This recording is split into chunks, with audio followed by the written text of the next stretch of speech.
Issues हैं जिनके ऊपर हमें ध्यान देना है यदि अर्बन भारत को में बदलाव लाना है। वो सारे जो है मुद्दे यहाँ पर आज सामने आए।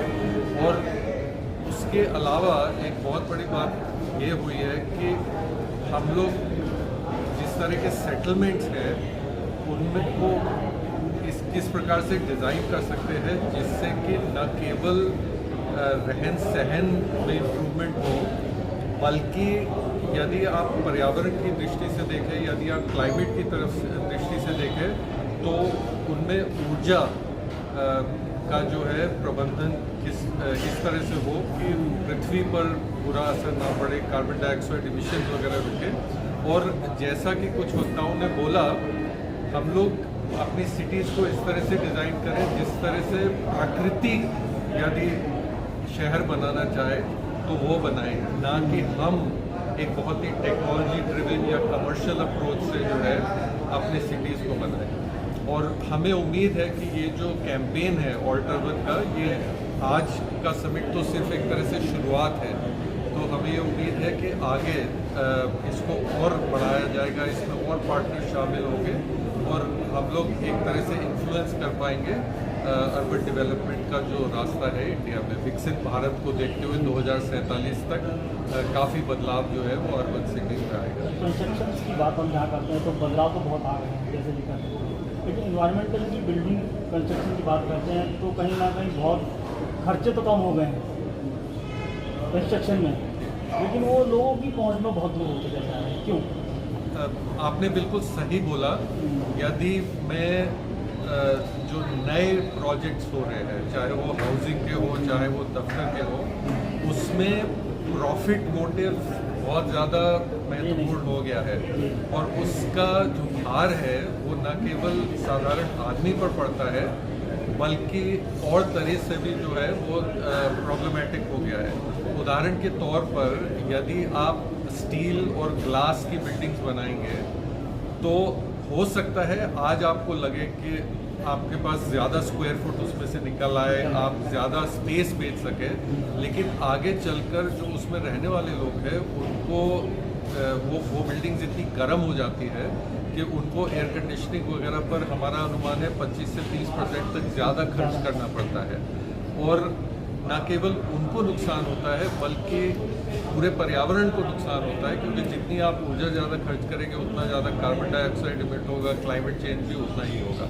आप सब जानते हैं कि अब ऑलरेडी ये प्रूव हो चुका है कि 1.5 डिग्री सेल्सियस को धरती का तापमान बढ़ने वाला है, और यदि हम लोगों ने अपने तौर तरीके नहीं बदले तो ये शायद और भी ज़्यादा हो जाएगा और हमारे बच्चों को, उनके बच्चों को जो है रहना भी मुश्किल हो जाएगा। सर लास्ट वीक एक बहुत बड़ी रिपोर्ट आई है बिल्डिंग डिस्क्रिप्शन को लेकर कि अगर हम एक अच्छा मकान खरीदने के लिए जाएंगे तो कम से कम एक ईमानदार से कमाने वाला लोग उसे कम से कम 30 साल लग जाएंगे एक अपना मकान खरीदने के लिए। तो ये सब चीज़ें इतना गैप क्यों आता चला जा रहा है? और आज भी देखें तो जो बेचिंग वो प्राइस है, सेलिंग वो प्राइस है, बहुत कम होते जा रहा है, तो पावर कम होती जा रही है, प्राइसिंग पावर कम होती है। विश्व में कहीं पर भी अपने जो सेविंग्स है उसके आधार पर मकान खरीदना बहुत मुश्किल होता है। दुनिया में कहीं भी हमारी इकॉनमी, हमारी अर्थव्यवस्था इस प्रकार से है कि आपको वो मकान फाइनेंस करवाना पड़ेगा। तो एक सवाल तो ये है कि किस प्रकार सबको और ख़ासतौर से आम आदमी को जो है वो अच्छे दरों पर फाइनेंस उपलब्ध हो सके। लेकिन मेरे ख्याल से इससे भी बड़ा ये सवाल है कि जो हम पेमेंट कर रहे हैं, राइट, उससे हमको वैल्यू क्या मिल रही है, हमको किस प्रकार का मकान मिल रहा है, वो हमारी सुविधा हमारे लिए सुविधाजनक है या नहीं। और यदि हम अपनी कम्युनिटी को देखें, वो कम्युनिटी की नीड्स को पूरा करता है कि नहीं। आजकल न केवल ग्राहक बल्कि जो मकान बनाने वाले हैं वो मकान के अंदर पूरा ध्यान देते हैं। लोगों को इस बात की चिंता ज़्यादा होती है कि मेरे बाथरूम में क्या फिटिंग है या मेरा मार्बल का फ्लोर लगा है कि नहीं। लोग इस बात पर कम ध्यान देते हैं कि क्या मेरे बच्चे जो है वो बाहर खेल पाएंगे या नहीं, पार्क है कि नहीं, यदि मैं पैदल मार्केट जाना चाहूँ तो वो सुरक्षित रास्ता नज़दीक हो, सुरक्षित रास्ता हो। और ऑल्ट अर्बन में इस समिट में भी ये चर्चा हुई कि हमको ये सारे जो पहलू हैं इनको इस तरह से इनका आकलन करना होगा कि मकान की जब हम वैल्यू की बात करते हैं या मकान के प्राइस की हम बात करते हैं तो इनका भी महत्व हो, ना केवल इस बात का महत्व हो कि मुझे जो है मॉडर्न कमरे मिल रहे हैं। और कुछ कहना चाहेंगे आप इस पर कुछ आगे मैं आज के ऑल्ट अर्बन समिट से बहुत ही ज़्यादा प्रोत्साहित हूँ। आज कई लोगों ने यहाँ पर हमको बोला कि वो इस मूवमेंट के साथ जुड़ना चाहते हैं, इस कैंपेन के साथ, और मतलब ना केवल जो सिविल सोसाइटी ऑर्गेनाइजेशन है, आर्किटेक्ट्स वगैरह है, लेकिन जो यहाँ पर सरकार की तरफ से भी रिप्रेजेंटेटिव आए थे, उन्होंने भी इस पहल की सराहना की है और हम इसको डेवलपमेंट ऑर्डिनेटिव्स की तरफ से आगे बढ़ा। सर, इस समिट में युवाओं की क्या भूमिका रही है? आपने बहुत बढ़िया सवाल पूछा कि युवा जो है उनकी इस समिट में क्या भूमिका रही है। आई थिंक एक तो जो सबसे विजिबल आपको दिखी होगी चीज़ कि जिन्होंने कंपटीशन जीता है, डिज़ाइन कंपटीशन, वो बहुत ही यंग आर्किटेक्ट्स थे और वो मेरे ख्याल से इस बात का द्योतक है कि जो आगे की सोच है वो यूथ, जो युवा वर्ग है, वो सबसे अच्छी तरह कर पाता है। क्योंकि मेरे जैसे लोग हैं, हमको अनुभव तो बहुत सारा है, लेकिन शायद हम आगे की उतनी सोच नहीं पा रहे क्योंकि वो हमारी लाइफ को अफेक्ट नहीं करेगा जी।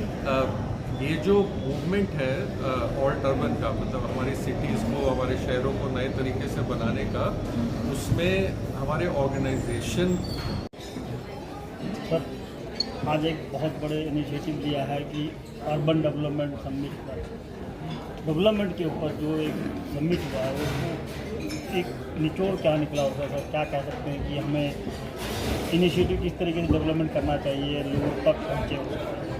ये हम आज जो संस्था ये मिली है, ये जो अर्बन जो शहरों के लिए बनाना है, मटेरियल्स कैसे, डिज़ाइन कैसे, किस चीज़ के लिए, पर्पस क्या है, वो सब कुछ हमें तो एक जगह बनाई है इन्होंने जयपुर के पास, जो कंपटीशन के लिए ये काफ़ी अच्छे डिज़ाइन हैं। उनमें से 2 चीज़ चुने थे, एक फर्स्ट प्राइज। तो ये देख रहे हैं कि पर्यावरण के साथ फ्यूचर के साथ के लिए कैसे घर बनाने के लिए कैसा कम्युनिटी कैसे बनाना। तो ये काफ़ी अच्छी लोगों ने शेयर किया हमारे साथ। हम सोचते थे ऐसा जो काम है ये बहुत ज़रूरी है देश में, क्योंकि लोगों को अच्छी तरह देना चाहिए, घर बनाना चाहिए। कोशिश जहाँ तक होती है लोगों को जहाँ पे रहना होता है उसके नियर बाई ट्रांसपोर्टेशन की भी बहुत ज़्यादा जरूरत होती है। उस तरीके से किस तरीके से डिज़ाइन किया जाए कि वो सारी चीज़ें उनको आसानी से मिल सकें। मटेरियल्स जो यूज़ करते हैं बनाने के लिए, जो ट्रांसपोर्टेशन, पानी का जो समस्या है, जो ऊर्जा के लिए, सब कुछ सोच कर किए जाते हैं। तो काफ़ी अच्छे सोल्यूशन निकाले होंगे। सस्टेनेबल फीचर्स क्या हो सकता है इन सब चीज़ों में? क्या हो सकता है सर?